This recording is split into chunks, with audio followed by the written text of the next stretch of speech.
demon wants an attorney. Does the demon know an attorney? Any name in particular? Oh, why don't you want me to hurt myself? Because what did the demon say about me? Anything to get them to think that I am a decent person and want to help. Trust me. Are you prepared now to tell the authorities where those bodies are buried? No. You never will? Mm-mm. That's gruesome, Joe. That's horrible. Yes, it is. And you don't blame me if I say I hope you never get out of this place.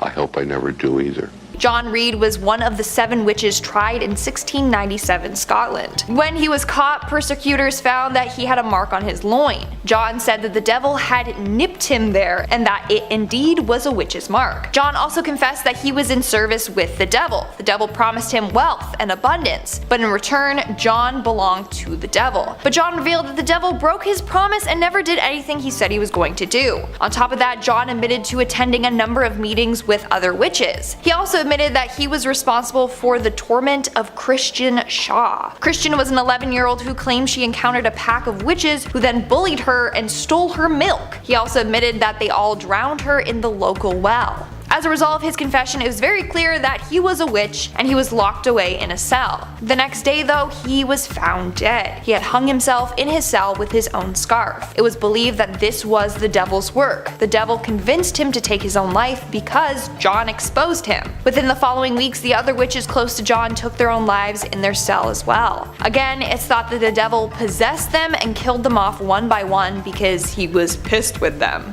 In our 4th spot, we have Janet Howat. Between 1661 to 1663, 44 people in Beaufort, Scotland were accused of witchcraft. 7 of those accused were executed. The fate of some of the others remain unclear. One of the main women was Helen Guthrie. She was not a nice lady at all. This woman murdered her own stepsister and the stepsister's children. But she was like, wait, I'll help you, and claimed that she was able to identify other witches just by looking at them. So she said she would help them in the witch hunt if they went easy on her. She then went on to make up elaborate stories of witches meeting up at graves and eating the flesh of other humans, etc. The more she made up and pointed fingers, the longer she got to live, and same with her daughter Janet Howat. Janet was also accused of being a witch like her mom. In fact, she had a witch's mark on her shoulder. She said it was from the devil biting it. She also said that it hurt for so long until the devil visited her again and stroked her shoulder. When he did that, the pain immediately stopped. Now, Janet was imprisoned with the rest of the accused, but we don't know what happened to her. They held a trial for her and no one testified against her. Plus, they only had the mark on her shoulder as evidence. We truly don't know if young Janet was let go or sadly killed. What we do know is that her plea date was 1666, 4 years after her arrest, so she was in jail for quite some time. In our 3rd spot, we have the Witches of Huntington.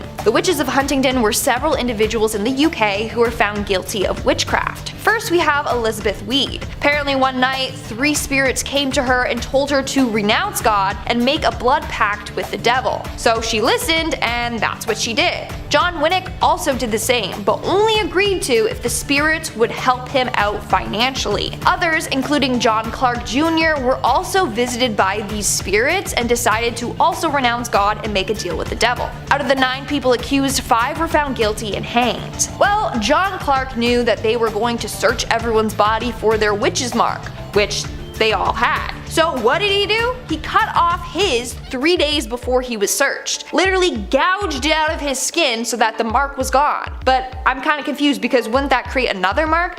I don't know, but I think he was let off the hook while he watched his friends be killed. He literally said, and I quote, "It was foolish to let the authorities find their marks. I cut off mine 3 days before I was searched." He then denied ever making a pact with the devil or being a witch, even though he was. Moving on to number 2, we have George Jacobs Sr. George Jacobs Sr. was an English colonist who was accused of witchcraft in 1692 during the Salem witch trials. George was quite the man around town. He had several run-ins with the law. He was known for having a violent temper, and in 1677 hit a man named John Tompkins Jr. Two witnesses said, and I quote, "One blow, and if the latter had not held him by the arms, he would have struck him some more, he being in such a passion." Now, he was fined for this. Then in 1674 he was sued by his neighbor after he chased some of his horses into the river where they drowned. He argued that the horses were trespassing on his property, whereas others thought he just liked wreaking havoc on town. Fast forward several years later, George Jacobs Sr. and his son, George Jacobs Jr., and his daughter-in-law and granddaughter were all accused of witchcraft. Everyone got off except for Jacobs Sr., and that's because he had a witch's mark. His body was searched and they found what was described as 3 teats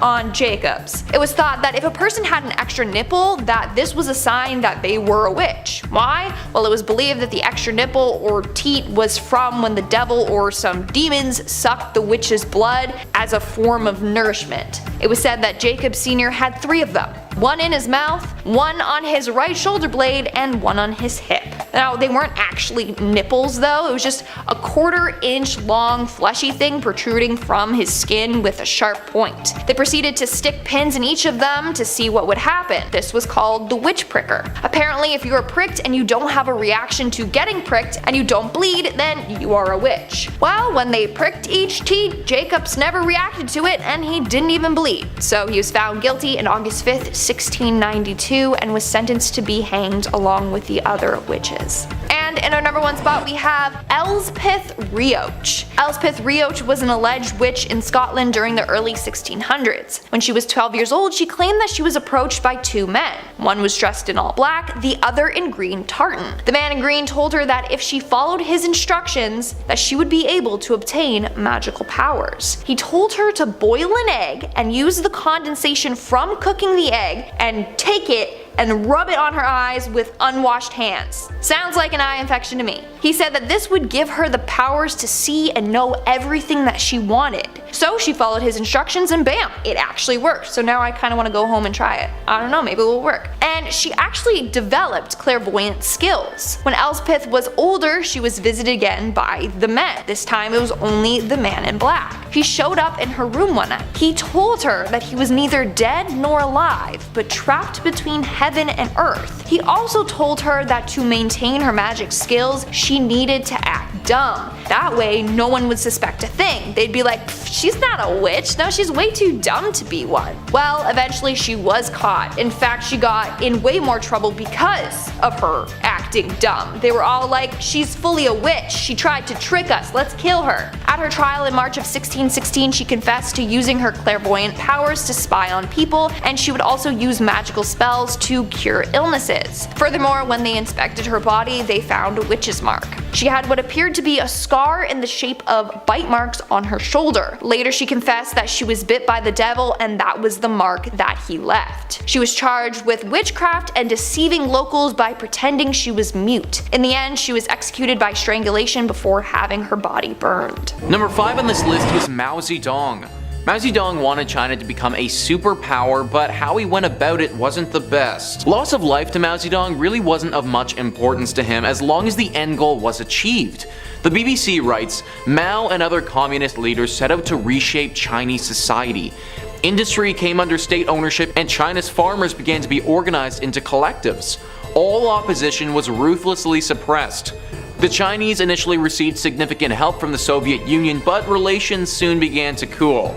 In 1958, in an attempt to introduce a more Chinese form of communism, Mao launched the Great Leap Forward. This aimed at mass mobilization of labor to improve agricultural and industrial production. The result instead was a massive decline in agricultural output, which together with poor harvests led to famine and the death of millions. The policy was abandoned and Mao's position weakened. In an attempt to reassert his authority, Mao launched the Cultural Revolution in 1966, aiming to purge the country of impure elements and revive the revolutionary spirit. 1.5 million people died and much of the country's cultural heritage was destroyed. In September 1967, with many cities on the verge of anarchy, Mao sent in the army to restore order. It was in this great leap forward that Mao's rule cost the lives of millions. He wanted to change China into an industrialized nation and implemented tons of unproven agricultural methods. This dropped the food output significantly and led to the Great Chinese Famine. This famine is largely regarded as the deadliest man-made disaster in human history, so yeah, it was pretty bad. Unlike others on this list, Mao for the most part wasn't infatuated with the deaths of citizens, it was just a byproduct of his incompetency and horrible rule. Granted, we can't let him off too easily because he also didn't care that much to change his way of thinking. During his reign of power, it's estimated that 40 to 70 million Chinese civilians died through forced labor, executions, or famine. Number 4 on this list is Nero. We're throwing it way back with this one and going to the year 37 AD. That's when Nero was born and he lived until 68 AD. Only just over 30 years of life, but he did enough during that time to earn himself a spot on this list. Wikipedia writes, most Roman sources offer overwhelmingly negative assessments of his personality and reign. The historian Tacitus claims the Roman people thought him compulsive and corrupt. Suetonius tells that many Romans believed that the Great Fire of Rome was instigated by Nero to clear land for his planned Golden House. Tacitus claims that Nero seized Christians as scapegoats for the fire and had them burned alive, seemingly motivated not by public justice but by personal cruelty. This personal cruelty of his is widely documented and nobody was safe from it. One would think that your own mother would be on the do not kill list, but apparently not for Nero. To rid himself of any potential outside influences, he had his own mother murdered. He's said to have stabbed, burned, boiled, impaled people for his own personal pleasure. Couple this with the fact that he's said to have burned down entire cities while people are still inside of them, and you get a horrible, tyrannical dictator who, I'm sad to report, actually did exist. Number 3 on this list is Pol Pot. Wikipedia writes, Pol Pot was a Cambodian revolutionary and politician who governed Cambodia as Prime Minister of Democratic Kampuchea between 1976 and 1979. Ideologically a Marxist-Leninist and a Khmer nationalist, he was a leading member of Cambodia's communist movement, the Khmer Rouge, from 1963 until 1997 and served as the General Secretary of the Communist Party of Kampuchea from 1963 to 1981. Under his administration, Cambodia was converted into a one-party communist state and went through the events of the Cambodian genocide. The Cambodian genocide is something that we don't learn about enough in history class. This genocide claimed the lives of at least 1.5 million Cambodian civilians from 1975 to 1979. 1.5 million is already a ridiculously large number, but it should also be noted that in 1975, this would have accounted for roughly a quarter of the entire country. Pol Pot and the party that he led during this time wanted to turn Cambodia into an agrarian socialist republic.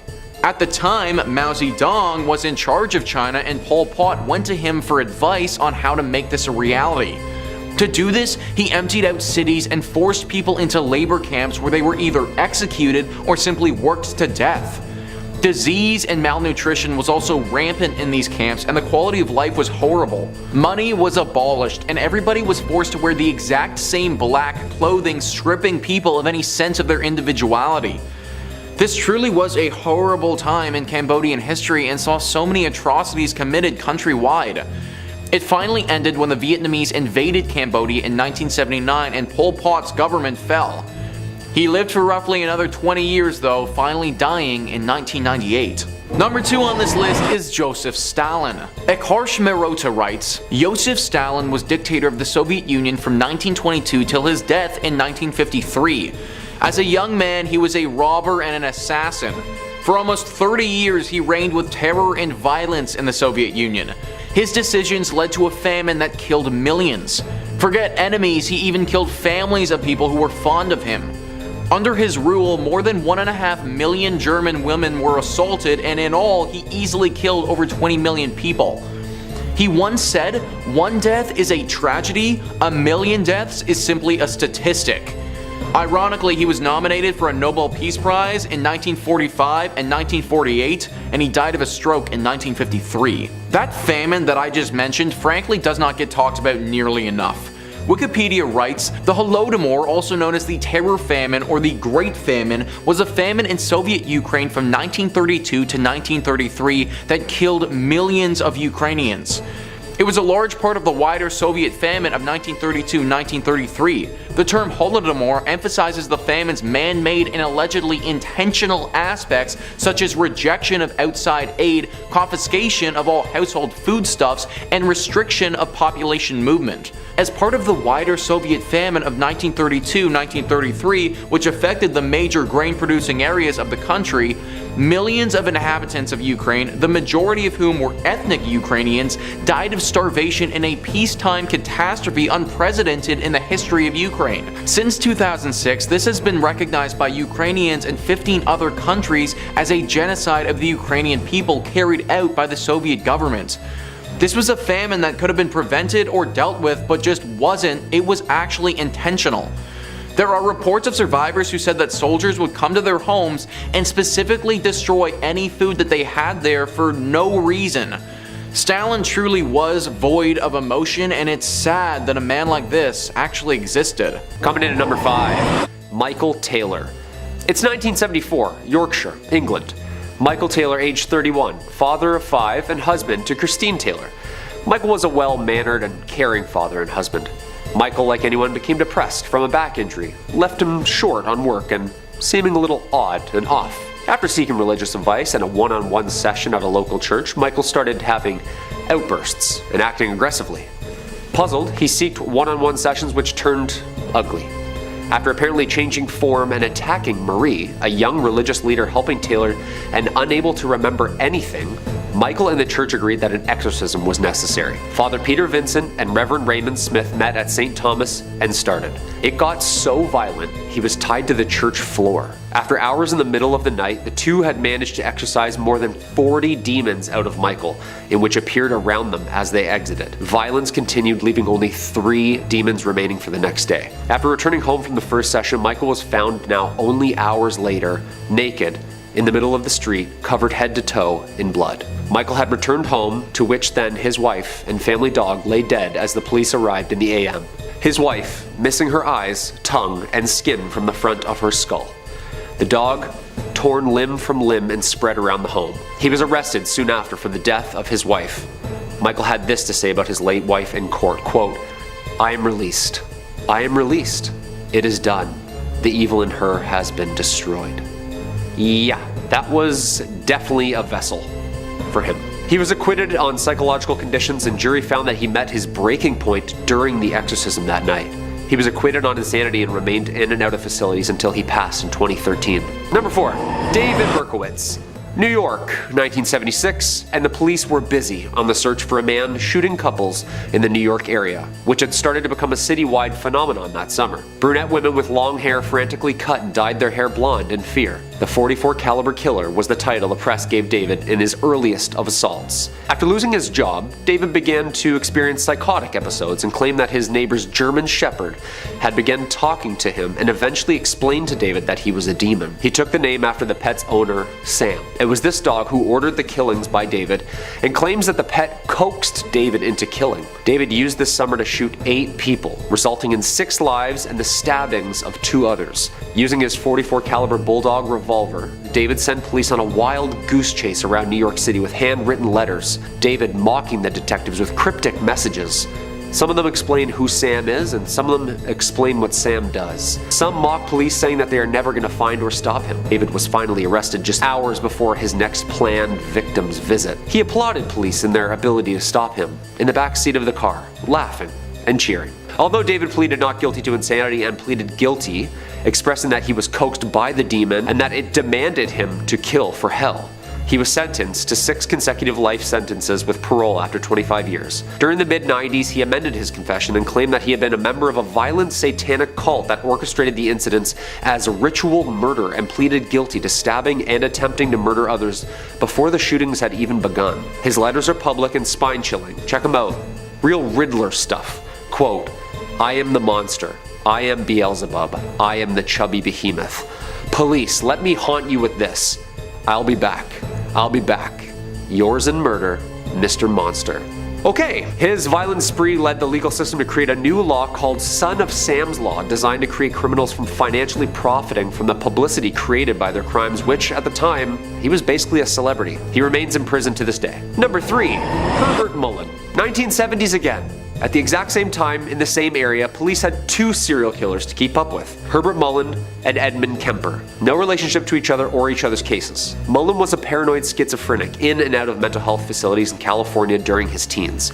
Mullin then kills 14 people during a 4-month period due to, quote, the impending natural disaster that would happen if he didn't. Mullin was convinced that the voice in his head he was hearing was telepathic. Mullin claims the voice of the Father had explained that the Vietnam War acted as a giant sacrifice that saved us from an earthquake and another one was coming soon. Constantly hearing the man's voice named the Father, encouraging him to gain more blood sacrifices, Mullin bludgeoned a man to death with a baseball bat. Mullin claims that the man was actually Jonah from the Bible and was begging him to sacrifice himself to Mullin. He then murdered a woman in the front seat of his car before dismembering her in a nearby park. Yeah, this is real satanic stuff, I told you. His third victim, a priest that he was confessing to in a Catholic church. Mullin says the priest claims to have telepathically begged him to sacrifice his life for the cause. Mullin then killed 5 people in one day. He claims that all the victims telepathically begged to be sacrificed as a good deed to the Father. Herbert Mullin remains in custody, and who was the father who kept talking to him through all of these people? Number 2, Richard Ramirez. This next guy is really nasty and deserves to be in the second spot. 13 counts of murder, 5 attempted murders, 11 assaults, and 14 burglaries. Sounds like a hell of a guy. The Night Stalker. Charming name for what this man did. Born in Texas, his older brother went to Vietnam and returned with some pretty gruesome stories and some pretty gruesome visuals. The young Ramirez, soaking all of this up, grows up obsessed with the satanic occult and fascinated. He made various references to Satan during his legal proceedings. His trial began in 1989 and he was convicted of 13 murders and a variety of other crimes. Nearly 2 months later, he was sentenced to death, with the judge stating that his crimes showed, quote, cruelty, callousness, and viciousness beyond any human understanding. And the worst part was that he made most of his victims pray to Satan and swear on Satan that they were going to tell him the truth, whatever he asked. I'm not really going to get into the sick details of really what this man did, nor will I with the number 1 spot, but it involved hammers, machetes, ropes, knives, guns, you name it, anything violent. He was an absolute nasty creature that liked to torture his victims and really drive the satanic love for you-know-who. First responders would have taken pictures of numerous satanic symbols drawn on the walls in almost a ritualistic reenactment. He was captured by the use of the huge media surrounding his story on the way to take his next victim's life. His trial was truly a disgusting display of media attention, one of the most expensive court cases to date, losing only to O.J. Simpson. He screamed "Hail Satan" at his hearing and flashed self-harm pentagrams. He died of cancer in 2013.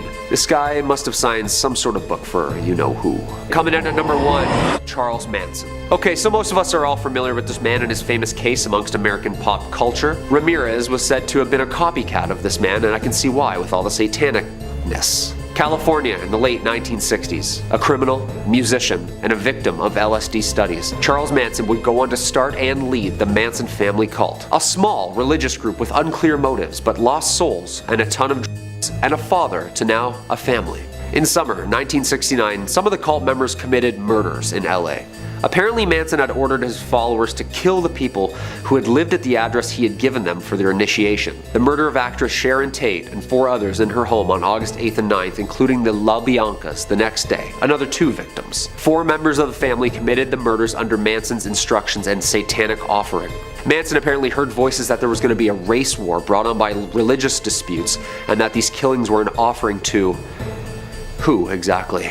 The famous helter-skelter message, incoherent scribbles, blood all over the walls. They were then to hide underground in, quote, the bottomless pit under Death Valley, which Manson knew the location of, but instead were caught on the run days later. Manson was sentenced to life in prison under the pretense that he was the one who targeted, planned, and brainwashed his, quote, piggies into committing. While in prison, Charles was diagnosed with schizophrenia and paranoid delusion disorders, seeing visions and hearing voices for more than half of his life. He died in prison in 2017. Yeah, I've seen what Tarantino did with his latest movie, and it's definitely a subtle PG-13 fiction version of what actually went down on that night. What do you guys think? Do you think Charles saw the devil? I think he actually was the devil. Number 5. Robert Liston. I figured I'd start with Robert Liston since he's a bit of an outlier on this list, because unlike the other ones, I don't know if he was truly evil, but he just enjoyed life much differently than the rest of us. You see, Robert Liston was a Scottish surgeon in the 19th century who had a pretty notable reputation. He was the fastest blade in the West End. He boasted that no one could slice and dice faster than he could if the legends about him are to be believed. He was allegedly able to perform a full amputation of a limb in 3 minutes, only losing 1 out of every 10 patients, which honestly, all things considered, is actually a pretty impressive feat, if not an absolutely terrifying one to think about. Liston didn't really have bedside manner to speak of though, and he would take a glee in his work that kind of bordered on sadism. He wasn't a mad scientist plotting world domination, but he was a particularly odd fellow who really reveled in how good he was at removing people's limbs. Everybody's got a hobby, everybody's got something that makes them happy. One particularly grisly anecdote says he once severed a leg in under 30 seconds and gleefully laughed to his crowd of spectators, "Time me, boys!" So evil? I don't know, maybe not. Questionable? Absolutely. Would I hang out with this guy? Probably not while he was working. The issue with Liston is that while he definitely had speed, and no one could argue that, accuracy was not always his strongest suit. Frequently, his rush work would result in his patients having unnecessary complications and conditions such as dying. Perhaps unsurprisingly, Liston has the world's only surgery with a 300% mortality rate. In one occasion, he was working so quickly and carelessly that he amputated his assistant's own fingers off while attempting to sever a leg. And as he was doing this, he swung the knife backwards and ended up hitting a spectator who fainted out of shock. The patient, the assistant, and the spectator all died a few days later, leading to the only surgery that managed to lead to the death of 3 people. That's an impressive record, if nothing else. And my friends, if you'd like to hear more freaky stories, true crime, cryptid sightings, UFO conspiracies, and just about everything scary under the sun and above it, why don't you give Top 5 Scary a subscribe for the best scary content on the net, and keep on screaming. Alright, moving on. Number 4, Jose Delgado. Do you think you could control a bull? I definitely don't. But Jose Delgado believed he could. He was a controversial researcher who believed that the best way to get an animal to behave was not by training it or teaching it a trick and giving it a treat every time it does the trick right, but to implant a series of electrodes into an animal's brain to be able to manually control it with a series of electroshocks. To make a lot of very complicated neuroscience comically short in layman's terms, he was creating remote control monkeys. And do you kind of want one now? Because I kind of want one. Delgado signed on to Yale University sometime in the 1950s, where he set up his little shop in a lab tinkering with all sorts of fun electronic experiments and gizmos to research new methods of control. Oftentimes it was literally the flip of a switch that would alter the mood of a creature. The thing is, as scary as what he did, the results he was getting were unbelievable, stuff straight out of sci-fi. He was able to train monkeys by stimulating the parts of their brain that would activate aggression, and he would teach them how to manipulate other monkeys that were threatening them by flipping the switches of their aggression. It's nuts. Did you watch Westworld? I know you probably watched the first season at least. I've seen the viewership numbers. You know how in that show they could use those little tablets to open up like a cowboy robot's personality and alter all those stats like aggression, romance, bravery, etc, etc. Well, that's kind of what Delgado was doing, only on chimps instead of Evan Rachel Wood. One controversial experiment involved generating a painful sensation in a chimp's brain every time it produced a particular brain signal, which eventually led to the chimp learning not to think like that. Woof. Delgado's most infamous trial though was the one I mentioned at the beginning, stopping a bull in its tracks. He stood in front of a bull and, like the matadors of legend, stared it down and used a shortwave radio and a series of electrodes to freeze it in place. Johnny Knoxville would have loved that. Now, despite the controversial nature of his work, which inspired quite a good amount of debate and discussion about ethics, Delgado maintained up until his dying day that the work he was doing was for the benefit of mankind. He wasn't trying to develop mind control, nor did he see his experiments as a way to influence people, but rather he saw his work as a way to overcome mental illness eventually, and cure brain disorders, and also probably save the lives of a lot of bullfighters. Number 3. Giovanni Aldini. So I don't want to spoil too much about this guy right away, but all I'll say is that Giovanni Aldini would end up being the source of inspiration for the character of Victor Frankenstein from Mary Shelley's famous sci-fi novel. So you can probably sort of guess what kind of things this guy was gonna get up to without even having to listen to the next 2 minutes, but I'm sure you're very curious, so I'll explain it to you in great detail anyway. As a young boy, Giovanni was fascinated by his uncle, who was also a physician, and would watch him perform strange experiments. His uncle had an interest in reanimating the dead to see if it was possible to restore vigor to an animal that had passed, and he primarily tested on frogs, where he would attach electrical currents to them. These events, unsurprisingly, would very profoundly affect Giovanni, who sought out to recreate what his uncle had started, only on a much bigger target. It's man if you couldn't figure that out by now. As he grew older, Giovanni followed in his uncle's footsteps, zapping frog corpses, moving up to trying to reanimate a bull's head, until ultimately earning his place in mad science history when he started to begin his trials on humans. He sourced his bodies from executed prisoners, thinking, hey, they're done with them, I might as well use them. Trouble was that Italy tended to prefer execution methods that involved the head and the body going in separate directions, although Giovanni made use of this as well. He discovered that with an electric current, he could make a patient's face contort, and this was on a head detached from a body. There's a terrifying mental image for you for the day. It was then, when he started sourcing prisoners' bodies from England, that he started to inch closer and closer to that goal of reanimation. He asked for a body as fresh as possible, and he got one George Foster, not the one who played for the Reds though. Attaching probes to this body, astoundingly, he got the man to open an eye, shake his jaw, and seemingly take a breath. This would end up being his last experiment, however, and he deemed the experiment a failure because the thing didn't sprung to life Frankenstein style. Chin up! I bet you'd love to know that your legacy was inspiring one of the most famous horror stories ever about a lunatic doctor who electrifies a corpse. Number 2. Albert Kligman. Now I feel like it bears mentioning before I even talk about all the twisted weird stuff that he did to earn his place in this list of evil scientists that Kligman just sounds like an evil scientist name, does it not? Like if you were writing a movie script, Kligman would be the stand-in name for your evil scientist before you could come up with a better one. Anyway, I digress. Dr. Albert Kligman was a dermatologist who was commissioned by Dow Jones and the US Army to research the effects of chemical compounds on human skin. Oh, yep, this is not going anywhere good. It goes without saying, but like he wasn't checking for Head and Shoulders 3-in-1 conditioner. Kligman was offered a modest lump sum of 10 grand in grant money to research, and he set up shop right away in Holmesburg Prison in Philadelphia, where he got a near endless supply of test subjects, or victims, to experiment on with very little regard for their safety or hygiene. It was documented that the experiments at Holmesburg Prison included hair transplants, implementation of foreign bodies, burns and radiation of the skin, exposure to dioxin, application and ingestion of toxic and near-lethal doses of acne medicine, and the yanking of fingernails. Ugh.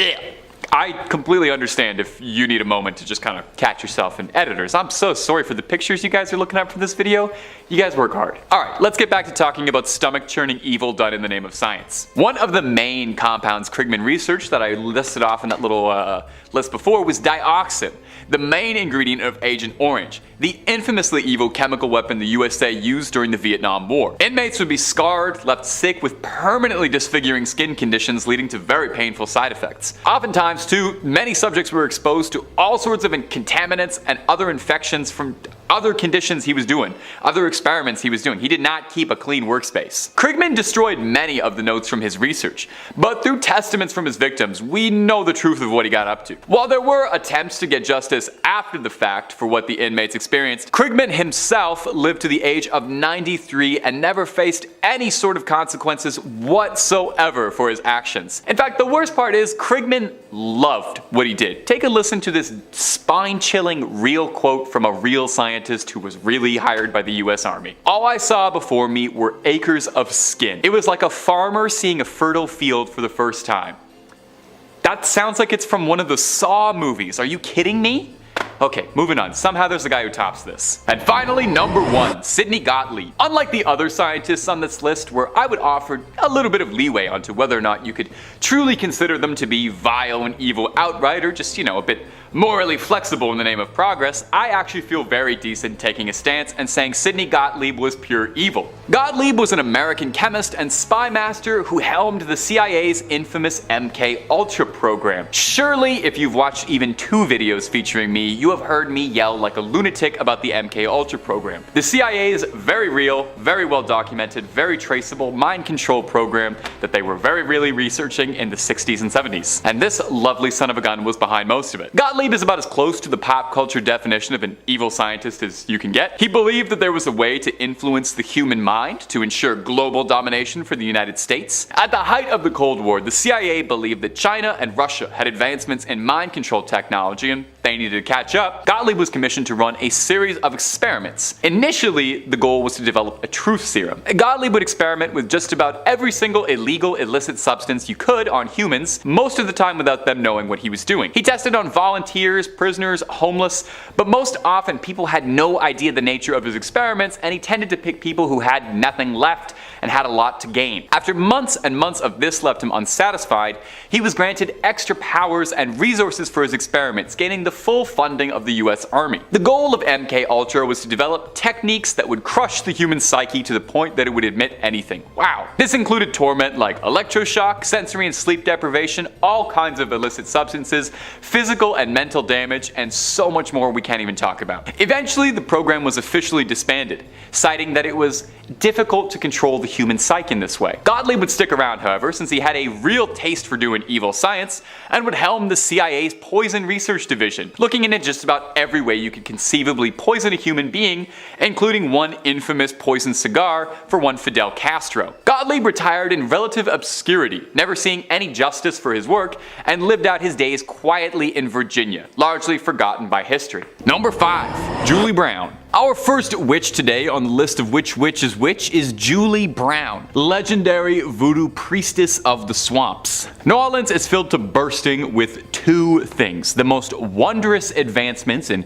soul food and gumbo technology on the planet, and ghost stories. There's a whole lot of voodoo to go around in Louisiana, and in Manchac they say there's the ghost of an old voodoo priestess named Julie Brown. The story of Julie Brown is an unnerving one. I would certainly hope so, otherwise it wouldn't be on this list. She was said to be reclusive, would sit on the porch of her swamp shack and spend the day cackling, predicting the demise of nearby towns and its residents, singing twisted songs about her death and the apocalypse and the end of days. Despite the fact that she was a kooky old lady singing songs about the apocalypse on her front steps, locals actually feared her and treated her as an oracle and a prophet, and were very nervous of wronging her just in case she placed a hex on them, which, is reasonable. You should always treat everyone you meet with kindness just in case they turn out to be a witch who can hex you. The prediction she's most known for, besides one bizarre correct prediction about the 1994 Super Bowl Cowboys at Bills game, was her threatening prediction in 1915, where Julie Brown would cackle over and over and over that she was going to die and take everyone with her. She chanted this again and again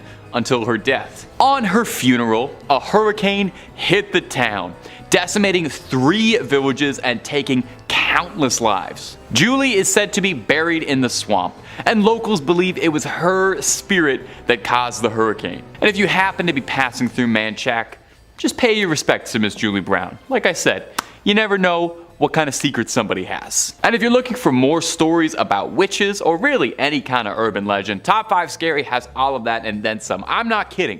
If you can think it up, there's pretty good odds we've done 2 to 3 videos on it. We got something scary for everything under the sun and above it. So hit subscribe. Please make sure you hit that little bell so you don't miss a single scream, but do that after this video because I got 4 more witch stories coming up for you right now. And wouldn't you know it, the next one's about a bell.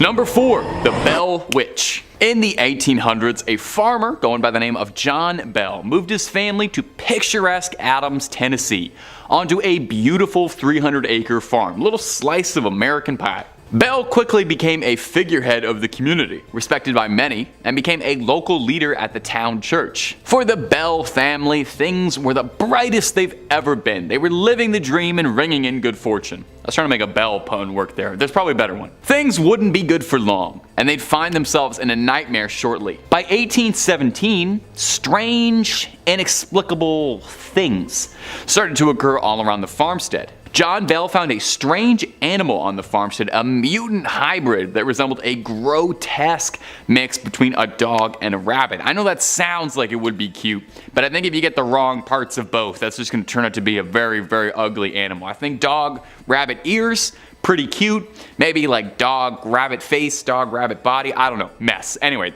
it was a disgusting thing. The younger members of the Bell family would wake up covered in red scratches all over their bodies at all hours of the day. The family would hear faint whispering and singing that sounded like an old woman singing hymns. Most tragic is the Bells found a mysterious vial of liquid inside their home that no one could explain or understand.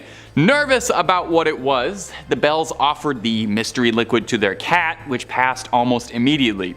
Rest in peace, Bell cat, taken too soon, undeservedly. You didn't deserve to be an experiment for them. For 3 long years, the Bell family was tormented by a mysterious entity that would later become known as the Blair Witch, after the mysterious old woman's humming and singing. In 1820, John Bell quickly grew extremely ill, quickly descending in his health, and would pass away later. At his funeral, the mourners complained they could all hear the laughing of an old woman, mocking and singing the fate of the late John Bell. The farm became a haunted attraction, where it still is to this day, and it even caught the attention of President Andrew Jackson, who in 1819, a year before Mr. Bell's passing, visited to see if legends of the witch were real.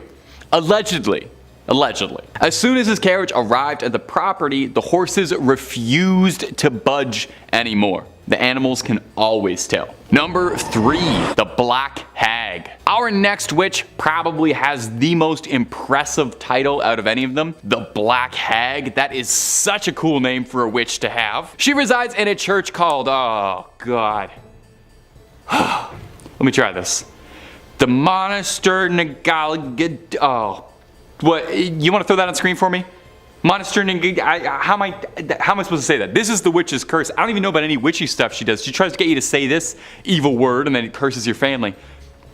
I'm getting a note over here. It says that it's also called the Abbey of the Black Hag. Well, that's what we're going with. We're not calling it that other thing. I'm not doing that. The Black Abbey of the Hag, which as far as I know is the only name this church has ever gone by, was built in 1298. Wow, it's an old church. And was one of the few well-known medieval convents in old Ireland. The remains of the abbey still stand today in a secluded valley, making an already mysterious and supernatural place just that much more atmospheric. The place is called the Abbey of the Black Hag, for God's sakes. You don't name a place that unless it's pretty haunted. Sounds like it's straight out of Dishonored. And while I've got you here, Dishonored 3, when? When's that happening? Now, it's believed that the last abbess, which is a horrible word, in charge of the abbey practiced witchcraft, and in the scary way.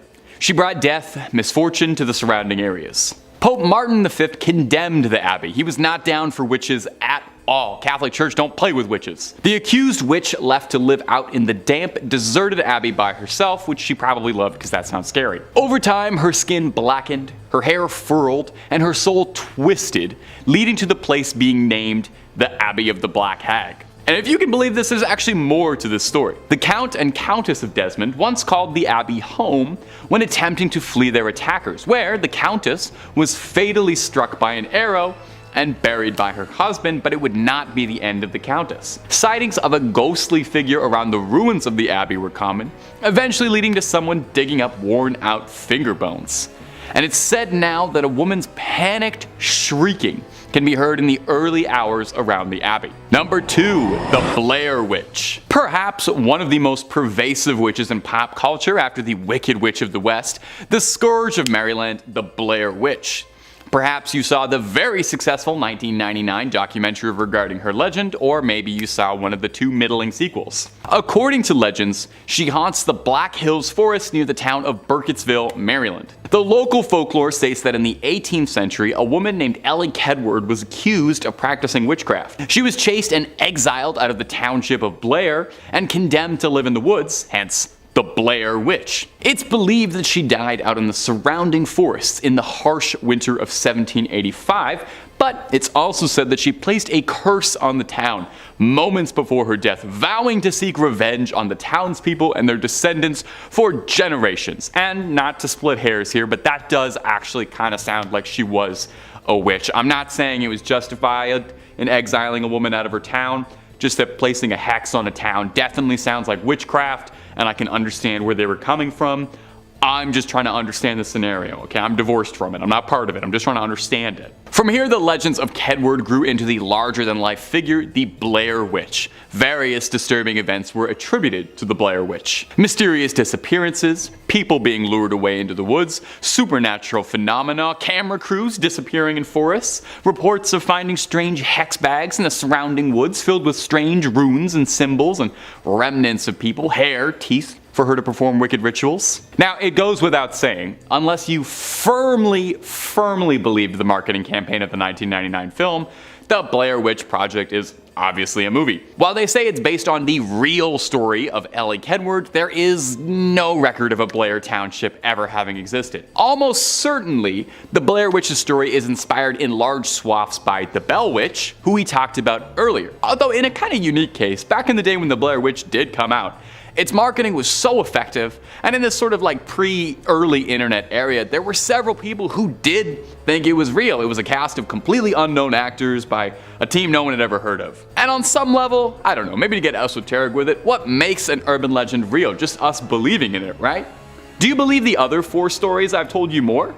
They're no less fictional. My only source was the internet for all of those. So, I'm just saying, open mind. Number 1, La Bruja de Cachiche. And our final witch for today is going to be La Bruja de Cachiche, a well-known urban legend from Peru, specifically from the coastal town of Cachiche near the city of Ica. The legend revolves around a reputed witch who lived during the colonial era. According to legend, La Bruja de Cachiche was an enigmatic woman with exceptional powers and knowledge of witchcraft. She was believed to possess both healing abilities and the abilities to cast curses. She multi-spec'd. It was said that she used various herbs, potions, and rituals to perform her magic. Now, one of the most interesting aspects of this legend is this belief that La Bruja de Cachiche had a physical deformity, specifically a hunchback.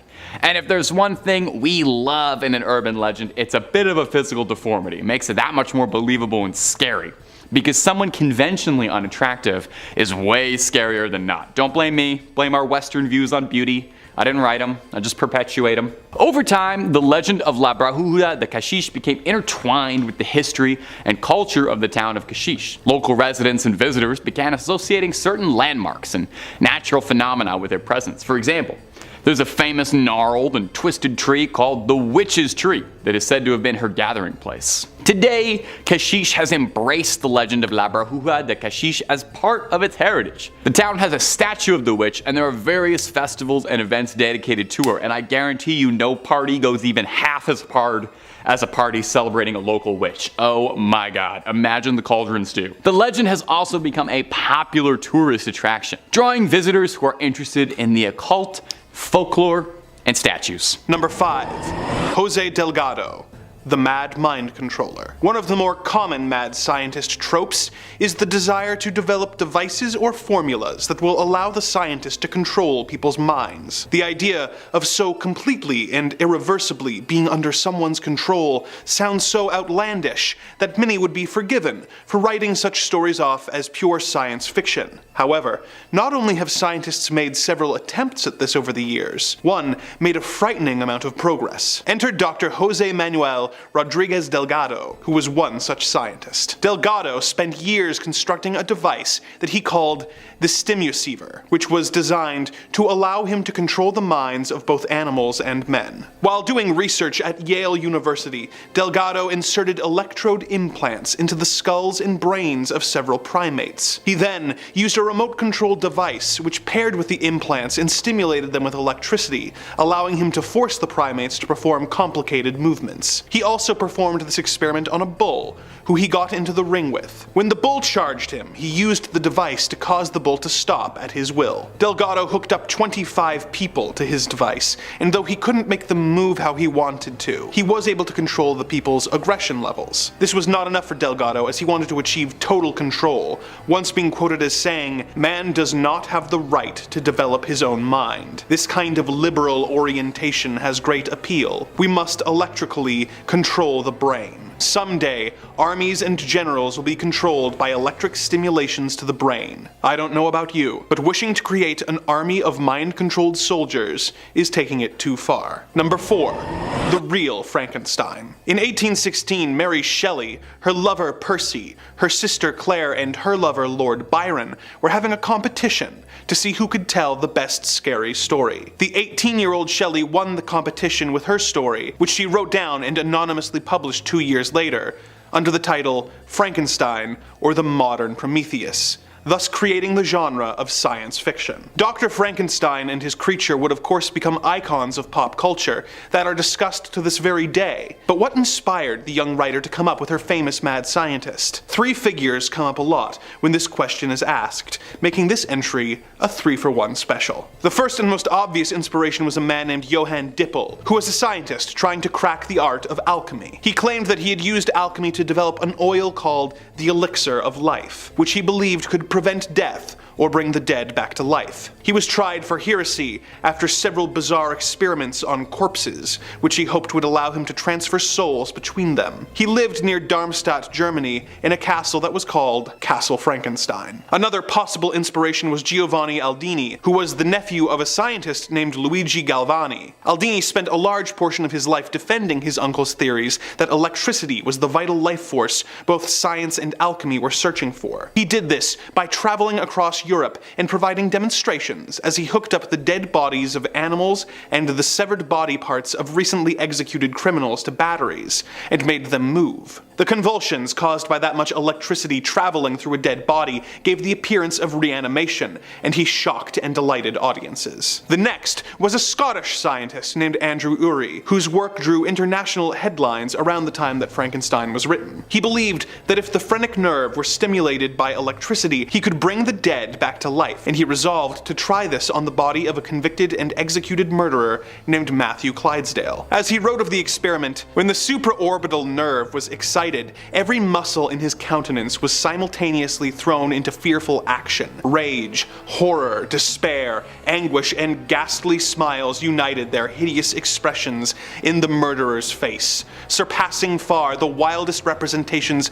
of Fuseli or a Keene. At this period, several of the spectators were forced to leave the apartment from terror or sickness, and one gentleman fainted. Though his experiments were shocking and impressive, they were ultimately failures, and Urey was forced by the church to immediately stop his work, as they were viewed as an affront to God. Instead, he went on to revolutionize the way volumes were measured, and made a working thermostat. Number 3.